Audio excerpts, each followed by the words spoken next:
بسم اللہ الرحمن الرحیم الحمد للہ رب العالمین والصلاة والسلام علی اشرف النبیین وخاتم المرسلین ابی القاسم المصطفیٰ محمد وعلی آلہ الطیبین الطاہرین المعصومین اما بعد۔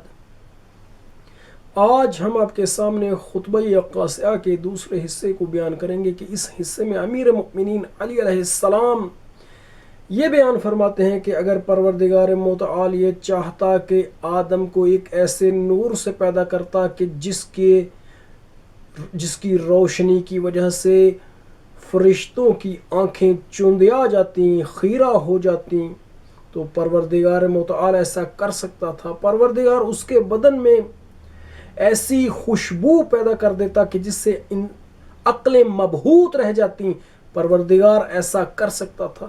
اس صورت میں اگر ایسا کر دیتا تو کیا ہوتا؟ امیر مؤمنین علی علیہ السلام بیان فرماتے ہیں کہ اس صورت میں فرشتوں کے لیے امتحان آسان ہو جاتا۔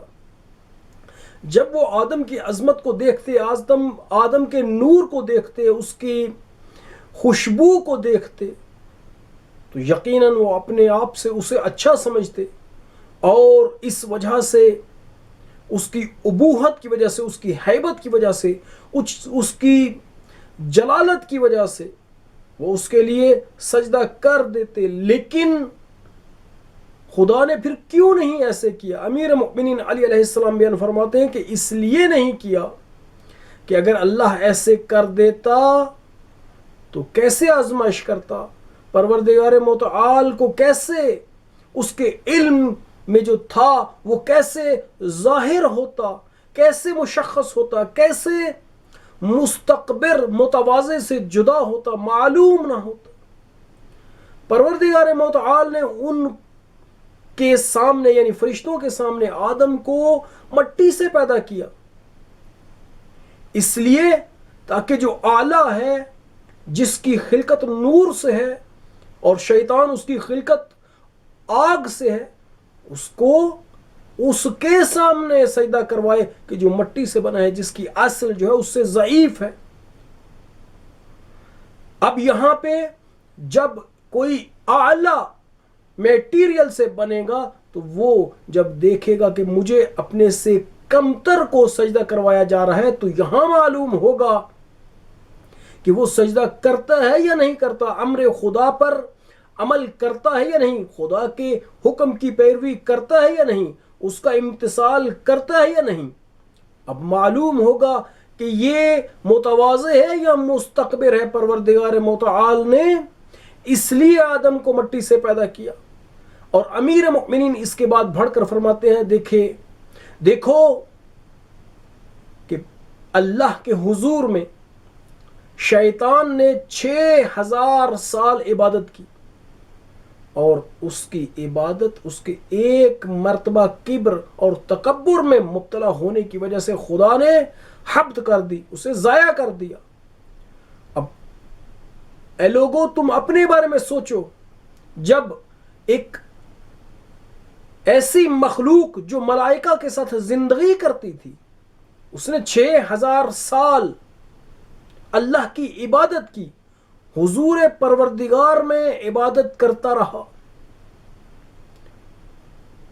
اور اس کے بعد جب اس نے ایک مرتبہ ایک لحظے کے لیے تکبر کیا تو پروردگار متعال نے اس کی عبادت کو ضائع کر دیا، حبط کر دیا، اور اس پر لعنت کی، اور اس کے لیے یہ کہہ دیا، فرما دیا، اخرج منها فإنك رجیم، یہاں سے نکل جا کہ تو رجیم ہے، وَإِنَّ عَلَيْكَ لَعْنَتِي، اور تجھ پر قیامت کے دن تک لعنت ہے۔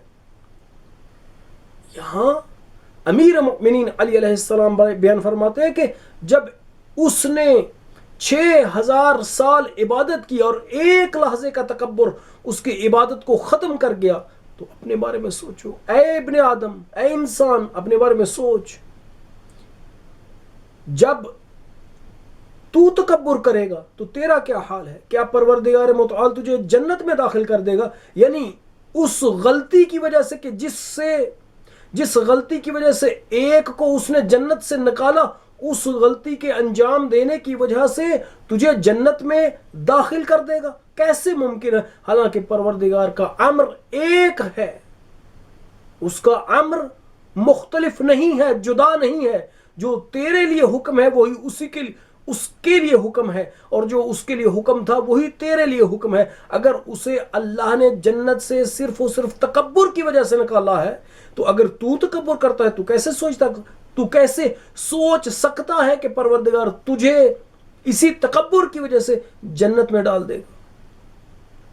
امیر مؤمنین علی علیہ السلام فرماتے ہیں وَلَوْ أَرَادَ اللَّهُ أَن يَخْلُقَ آدَمَ مِن نُورٍ، اگر پروردگار یہ چاہتا، اللہ اس چیز کا ارادہ کرتا کہ آدم کو پیدا کرتا ایسے نور سے، یخطف الابصار ضیاؤہ، کہ چندیا دیتی اس نور کی روشنی، چندیا دیتی آنکھوں کو، وَيَبْهَرُ الْعُقُولَ رَوَاؤہ، اور عقلوں کو اس نور کی خوشبو، رواؤہ اس کی خوبصورتی، اس نور کی خوبصورتی عقلوں کو مبہوت کر دیتی،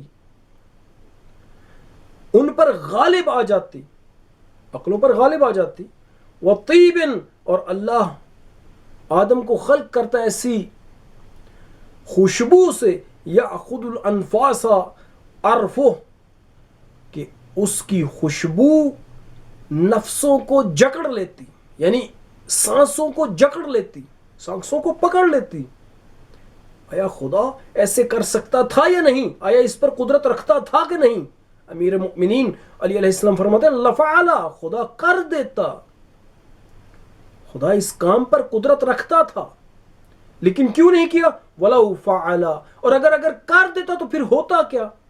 وَلَوْ فَعَلَ لَغَلَّتْ لَهُ الْأَعْنَاقُ، اور اگر اللہ ایسے کر دیتا کہ آدم کو نور سے پیدا کرتا، جس سے آنکھوں کی روشنی، جو آنکھوں کو چندیا دیتی، جس کی روشنی آنکھوں کو چندیا دیتی، اور اس کی خوشبو سانسوں کو جکڑ دیتی، اور اس کی خوبصورتی عقلوں پر غالب آ جاتی، تو پھر کیا تھا؟ لَغَلَّتْ لَهُ الْأَعْنَاقُ، آدم کے لیے گردنیں جھک جاتی، خاضعتاً، خضوع کرتے عاجزی کی وجہ سے، فروتنی کی وجہ سے۔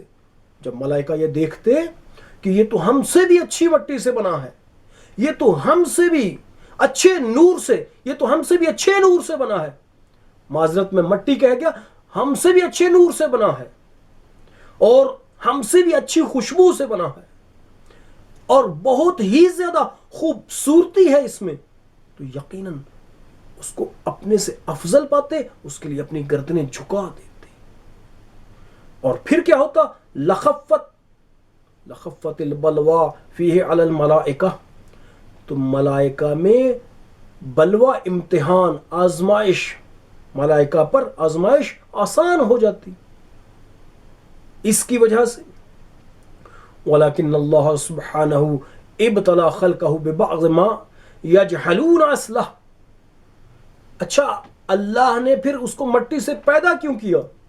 اس لیے پیدا کیا کہ اگر نور سے پیدا کرتا وہ مبہوت ہو جاتے، وہ اپنے سے اس کو بہتر سمجھتے، ہر چیز جو اپنے سے بہتر جب کسی کو سمجھتی ہے تو اس کے سامنے جھک جاتی ہے، لیکن جب کسی کو دیکھتی ہے کہ یہ مجھ سے کمتر ہے، مجھ سے ضعیف ہے، مجھ سے درجے میں پائن ہے، نیچے ہے، تو یہاں جب کسی چیز کی اصل سے انسان جاہل ہوتا ہے یا کوئی بھی جاہل ہوتا ہے تو اتنی جلدی اس کے سامنے نہیں جھکتا۔ اب یہاں پہ معلوم ہوگا کہ تو اللہ کے حکم کو مان رہا ہے یا نہیں، خدا کے حکم کا امتثال کرتا ہے یا نہیں۔ جب اگر خدا کہہ دے کہ اس کو سجدہ کرو، خدا کہہ دے کہ اس کی پیروی کرو، تو اب معلوم یہاں پہ ہوگا جب لوگ اس چیز کی اصل سے جاہل ہوں گے، ان کو اس کی اصل کی حقیقت کے بارے میں معلوم نہیں ہوگا اس وقت۔ وَلَكِنَّ اللَّهَ سُبْحَانَهُ، لیکن اللہ سبحانہ نے ابتلا خلقہ، اپنی مخلوق کا امتحان لیا، اسے مبتلا کیا، ببعض ما یجہلون، اس چیز کے بعض کے ساتھ کہ جس کی اصل سے وہ جاہل تھے، تمییزاً بالاختبار، جدا کرنے کے لیے امتحان کے ساتھ ان کو، کہ یہ پتہ چل جائے کہ متواضع کون ہے اور پتہ چل جائے کہ مستکبر کون ہے، نفیاً و نفیاً للاستکبار عنہم، اور ان سے استکبار کی نفی کرنے کے لیے، وَإِبْعَادًا لِلْخُيَلَاءِ مِنْهُمْ، اور پروردگار نے اس لیے آدم کو ایسی چیز سے پیدا کیا تاکہ خیلاء جو خود پسند ہیں ان کو دور کر دیا جائے، ان سے یعنی جدا کر دیا جائے۔ اس کے بعد امیر مؤمنین علی علیہ السلام ارشاد فرماتے ہیں، جب اللہ نے امتحان لیا فرشتوں کا کہ جن کے ساتھ ابلیس تھا اس امتحان میں شریک، اور ابلیس نے تکبر کیا، تو اس کے تکبر نے، اس کی کبریائی نے، اس نے جو اپنے اندر خود پسندی کی، اپنے آپ کو اعلیٰ سمجھا، اس نے اس کی اسی حرکت نے، اسی برائی نے، اس کے اسی تکبر نے اسے کہاں پہ پہنچا دیا؟ فَاعْتَبِرُوا بِمَا كَانَ مِنْ فِعْلِ اللَّهِ بِإِبْلِيسِ، عبرت حاصل کرو اس چیز کے ساتھ جو اللہ نے انجام دیا ابلیس کے ساتھ، اِذْ أَحْبَطَ عَمَلَهُ، اللہ نے اس کے عمل کو ضائع کر دیا۔ کون سا عمل؟ جو طویل عمل تھا، لمبا عمل، وَجَهْدَهُ الْجَهِيدُ، اس کی انتہائی کوشش کو بھی اللہ نے ضائع کر دیا۔ وَكَانَ، اور کوشش تھی کیا؟ وَكَانَ قَدْ عَبَدَ اللَّهَ 6000 سنہ، اس نے اللہ کی 6000 سال عبادت کی تھی۔ لا يدرى من سنی الدنیا امن سنی الدنیا ام سنی الآخرہ، معلوم نہیں کہ یہ دنیا کے دن تھے یا آخرت کے دن تھے۔ یہاں کوئی کہے کہ امیر مؤمنین اس کا علم نہیں رکھتے تھے، امیر مؤمنین علی علیہ السلام اس بات کا علم رکھتے تھے کہ وہ دنیا کے دن تھے یا آخرت کے، لیکن وہ جو سامنے بیٹھے ہیں اگر امیر مؤمنین ان کو یہ بیان کر دیں کہ یہ آخرت کے دن تھے تو وہ کہیں گے ہاشا ہاشا، نہیں ایسے نہیں، ہرگز نہیں، وہ قبول نہیں کریں گے، وہ پچا نہیں سکیں گے، ہضم نہیں کر سکیں گے اس بات کو۔ اس لیے امیر مؤمنین نے ان سامنے والے جو مخاطبین تھے جن سے آپ خطاب کر رہے تھے ان کو مد نظر رکھتے ہوئے یہ تردید کی ہے، ورنہ امیر مؤمنین کو معلوم ہے کہ وہ دنیا کے دن تھے یا آخرت کے دن تھے۔ لا يدرى من سنی الدنیا ام سنی الآخرہ، معلوم نہیں کہ دنیا کے دن تھے یا آخرت کے دن تھے۔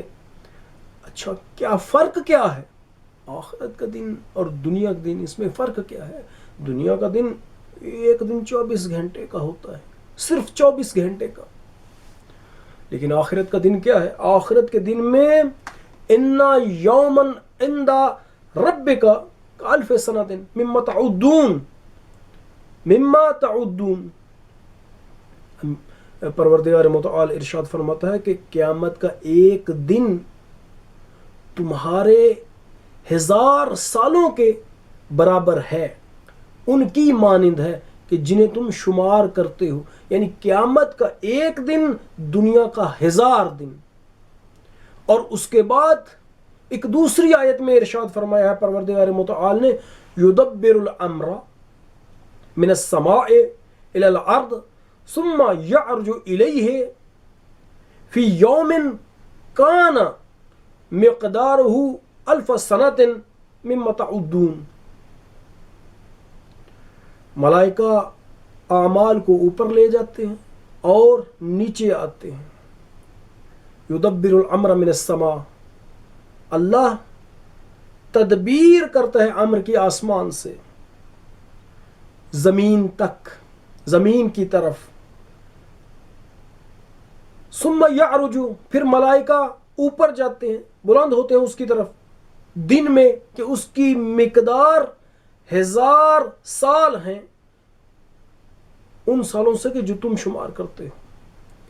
یہ دو آیتیں ایک طرح کی۔ اس کے بعد تیسری آیت میں تعرج الملائکۃ والروح الیہ فی یوم کان مقدارہ 50,000 سنہ۔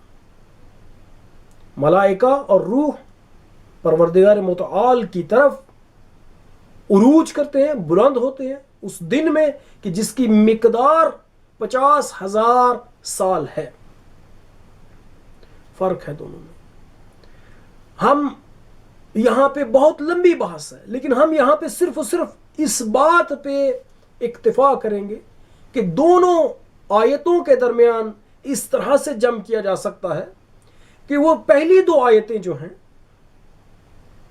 کہ جس میں 1000 سال بیان کیا گیا ہے، یہ اور دوسری آیت جو ہم نے تلاوت کی اس میں عروج اعمال کا، ملائکہ کا آسمان کی طرف لے کے جانا، یہ 1000 سال، اس سے مراد جو ہے اعمال کا پہلے آسمان پہ بلند ہونا ہے۔ لیکن جو 50,000 سنہ ہے وہ 7ویں آسمان تک اعمال کا بلند ہونا ہے۔ بہت طولانی مدت ہے، لیکن رسول اللہ صلی اللہ علیہ وآلہ وسلم کے لیے روایت میں آپ نے فرمایا کہ جب میں معراج پہ لے جایا گیا تو اس وقت میں نے 50,000 سال کا سفر کچھ لمحوں میں طے کیا۔ اسی طرح سے مومن کے لیے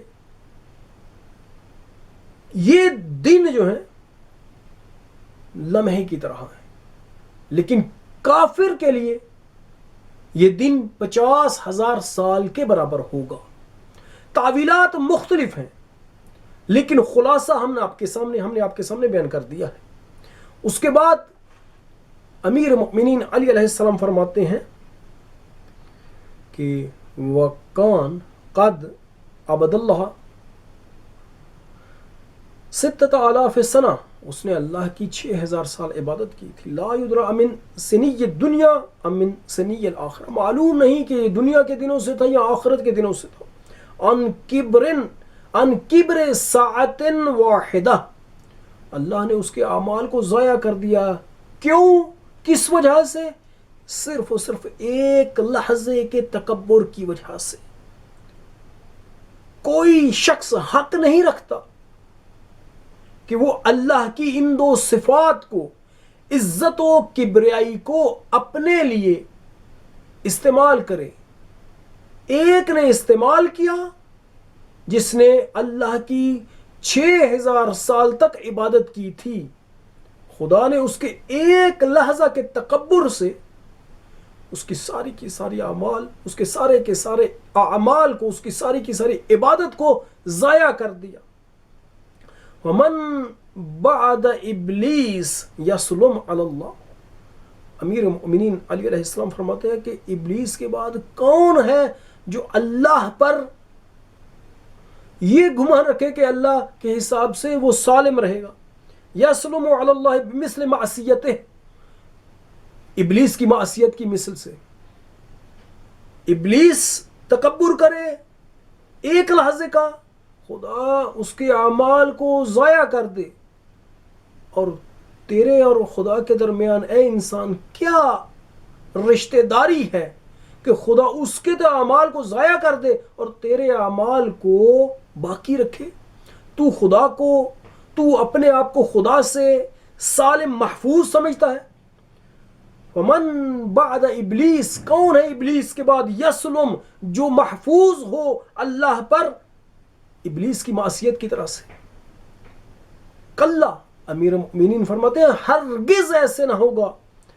ترازو ایک ہے، میزان ایک ہے، جو ابلیس کے لیے ہے وہی انسان کے لیے ہے۔ ما کان اللہ سبحانہ، خدا ایسا نہیں ہے کہ لیدخل الجنہ، تاکہ کہ وہ جنت میں داخل کر دے بشر کو، انسان کو، بامر، اسی کام کی وجہ سے، اخرج بہی منہا ملکن، کہ جس کے ساتھ اللہ نے ایک ملک کو جنت سے خارج کر دیا، نکال دیا، اس کو نکال باہر کیا، اور انسان کو اسی برائی میں اگر یہ مبتلا رہے تو اس کو داخل کر دے۔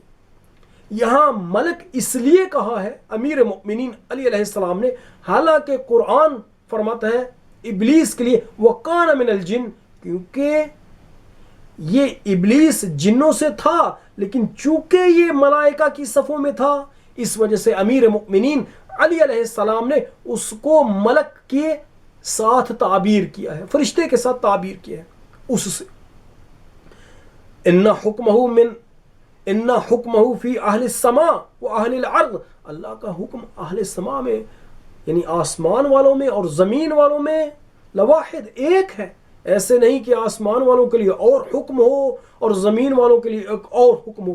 وما بین اللہ و بین، اور اللہ اور کسی اور کے درمیان، وما بین اللہ و بین احد من خلقہ حوادہ، اللہ اور اس کی مخلوق میں سے کسی ایک کے درمیان کوئی سہولت، کوئی نرمی نہیں ہے۔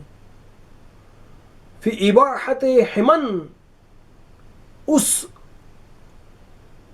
حرم کے اور اس خط قرمز کے، اس ریڈ لائن کے، اس باڑ کے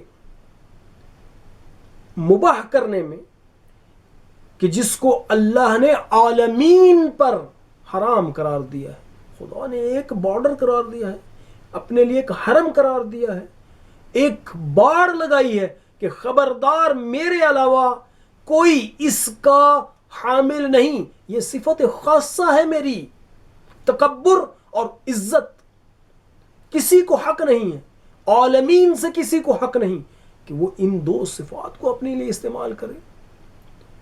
جس نے استعمال کیا ایک لحظہ کے لیے، خدا نے اس کو جنت سے اٹھا کے باہر پھینک دیا، خارج کر دیا۔ جب اسے خارج کیا تو کون ہے جو خدا سے اپنے آپ کو محفوظ سمجھے؟ یہ صفت خاصہ یہ پروردگار ہے۔